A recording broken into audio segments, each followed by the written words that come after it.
अपराध से आने वाले पैसे से फायदा बहुत है। मकान बड़े बन रहे हैं, दुकान बड़ी बन रही है, गाड़ियां बड़ी बड़ी आ रही हैं। तो मैं आपको ये भी बताना चाहूंगा कि आने वाले समय में न तो वो दुकान बचेंगे, न तो वो मकान बचेंगे, और गाड़ियां तो शायद नहीं बच रही है। एक एक काम पीछा करेंगे, बुलडोजर चलेगा। और सुनाओ आप सभी का क्या हाल चाल है। उम्मीद करते हैं कि आप सभी भाई ठीक होंगे। दोस्तों, आज की जो वीडियो है, इस वीडियो को लास्ट तक ज़रूर देखना है, रिक्वेस्ट है आपसे।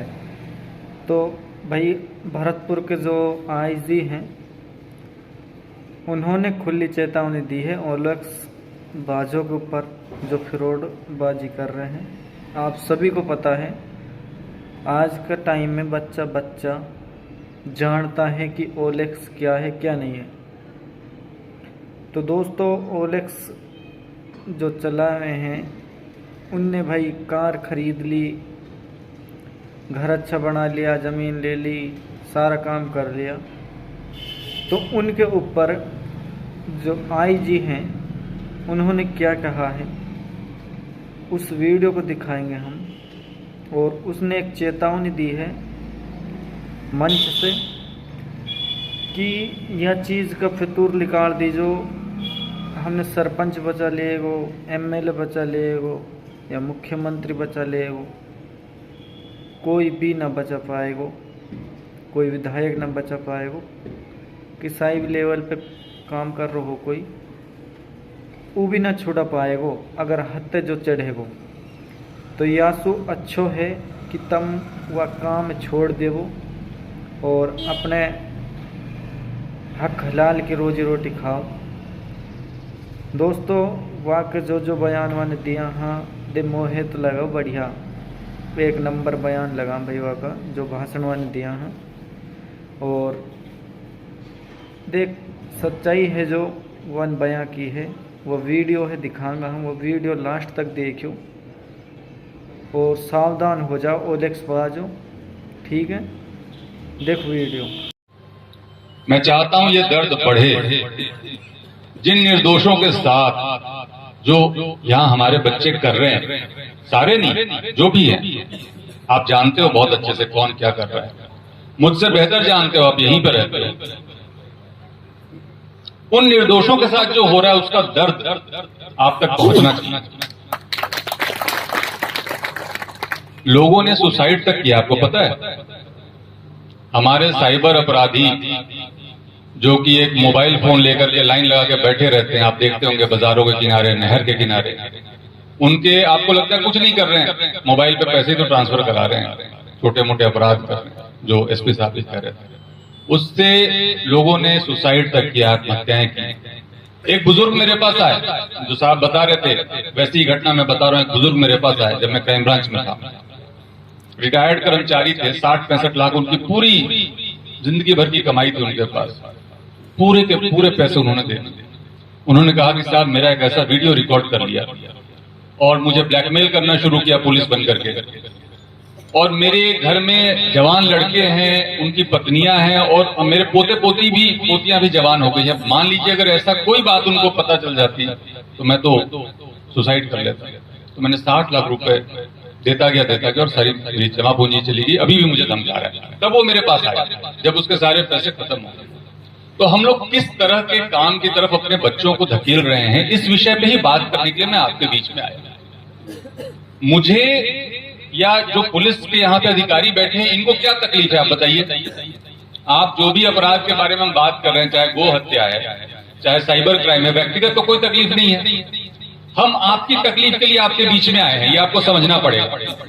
मैं डीग के एक नागरिक के तौर पे आपके बीच में आया हूं, क्योंकि आप देख रहे हो आपके बच्चे खराब हो रहे हैं। वो खराब बच्चे आपकी महिलाओं को खराब कर रहे हैं, आपके पड़ोस में जो लड़कियां उनको खराब कर रहे हैं, जैसा आप बता रहे थे।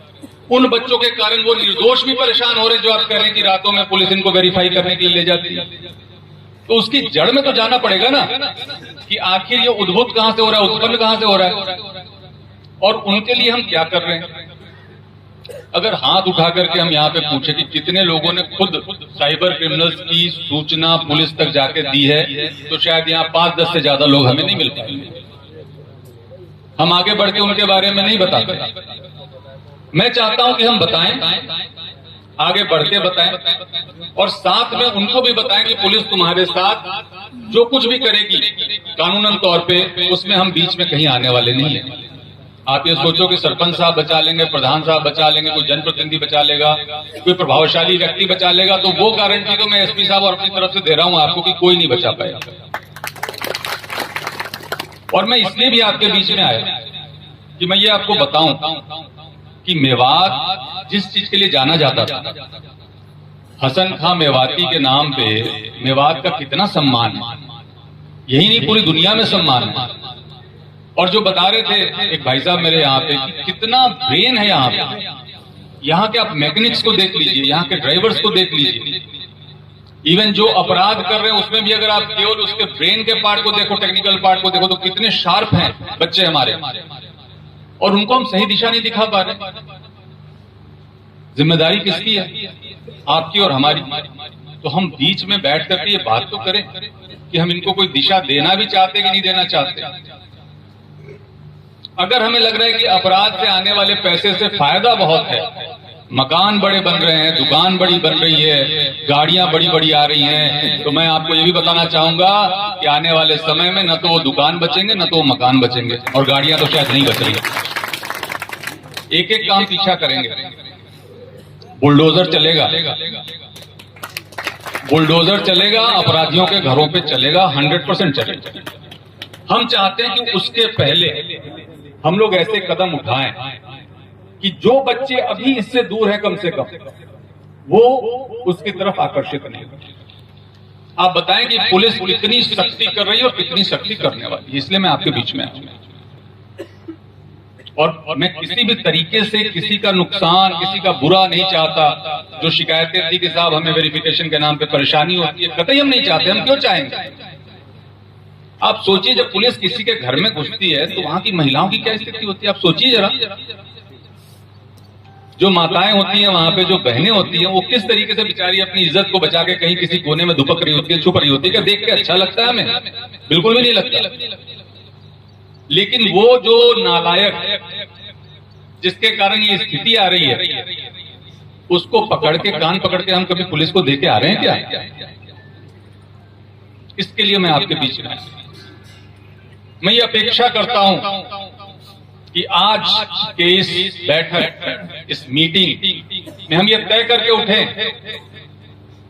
कि जो लोग भी हमारी पूरी कौम को खराब कर रहे हैं, जो लोग भी हमारी पूरी नस्ल को खराब कर रहे हैं और पूरे देश दुनिया में हमारी बदनामी करा रहे हैं मेवात के नाम पे, उस बीमारी को हम यहां से दूर हटा के रहेंगे। गो हत्या और गो तस्करी आप बता रहे हैं कि 80% कम हो गई, 90% कम हो गई, बहुत खुशी की बात है। गो हत्या के पक्ष में भी कई लोग अपने तर्क दे जाते हैं। कभी कभी कई बार आपने सुने होंगे कुछ ऐसे भी ख्यालात रखने वाले होते हैं, देश विदेश के होते हैं, कई बार भारत के नहीं होते, कि भाई खान पान की सबको छूट है, कपड़े पहनने की सबको छूट है। ठीक है, छूट है, लेकिन जो इस देश का कानून है, जो इस देश का संविधान है, जिसके कारण हम लोगों को आजादी के साथ रहने की ताकत मिली है, अधिकार मिला है, क्या हम उस कानून को नहीं मानते? क्या हम ये बताना चाहते हैं जो हमारे देश का कानून है उसको हम नहीं मानते? जो हमारे देश की संस्कृति है, हमें पता है कि हो सकता। जिन भाई ने पूरी वीडियो देखी है लाइक ज़रूर करियो, चैनल पहली बार है चैनल सब्सक्राइब करियो, और वीडियो कैसी लगी कमेंट बॉक्स में अपनी राय ज़रूर बताएं।